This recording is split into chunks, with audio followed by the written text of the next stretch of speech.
And today we are talking about sellers. Do you want to sell? What do I do?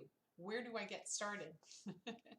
So you've probably noticed that houses that are being listed right now are flying off the market. So clearly we are in a seller's market. Which means that if you're thinking about selling or upgrading your house, wanting to get into a better neighborhood, wanting to have more space, that's all definitely a possibility. You're still buying in the same market, but still, as a seller right now, you've got plenty of power. I'm happy to sit down and meet with you, but the things that we are going to talk about is, what do I do to make my house look beautiful so that I can get the most amount of money? So bear in mind, first off, those buyers that are going to buy your house are going to be on average in your home for 15 minutes. 15 minutes is all you get to wow their socks off. So that means you want to mulch your landscaping and make it look crisp and beautiful. You want to take all of the things down off your walls. Well, not all, but a lot. You want to clean off all the countertops. That coffee maker, the toaster, the bread maker, unless it's like really nice KitchenAid with like nice colors, you're probably going to want to put that away or maybe even store it. You're going to want to put all those things away because ultimately what we're trying to do is make your house look bright and light and open and inviting and spacious. But on the flip side, a vacant home, it's harder to imagine, oh, is this room big enough for a king bed, or can a queen only fit in here?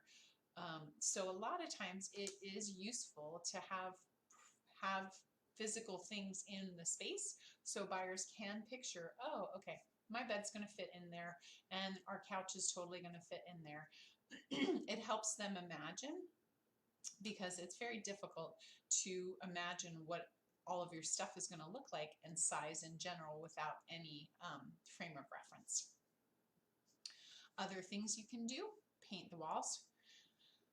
I know you hate it, but that accent wall usually should be brought back to neutral. So warm whites, especially in our market where we have a lot of hardwood floors. You don't want a lot of gray because that hardwood floor finish is often gold and yellow. Those two don't work well together. Anything, I know living in a home, you've got like pots that you were going to use to put some plants in, and you've got leftover dirt that you didn't quite get to putting in that garden bed, or some plants that you forgot about that died on the side of the house. Everybody has that at their home because that's just the way that we live life. But when you're selling a house, you want to get rid of all of that stuff so that the buyer doesn't see any of that. You want it to be uniform, clear story so that they can understand, oh, this house has a great neighborhood, or a second bath, or is easy maintenance free, whatever that buyer is looking for.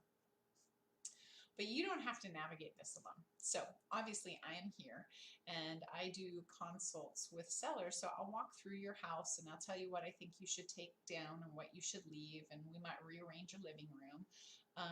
But ultimately it will get your house sold for the highest price in the shortest amount of time.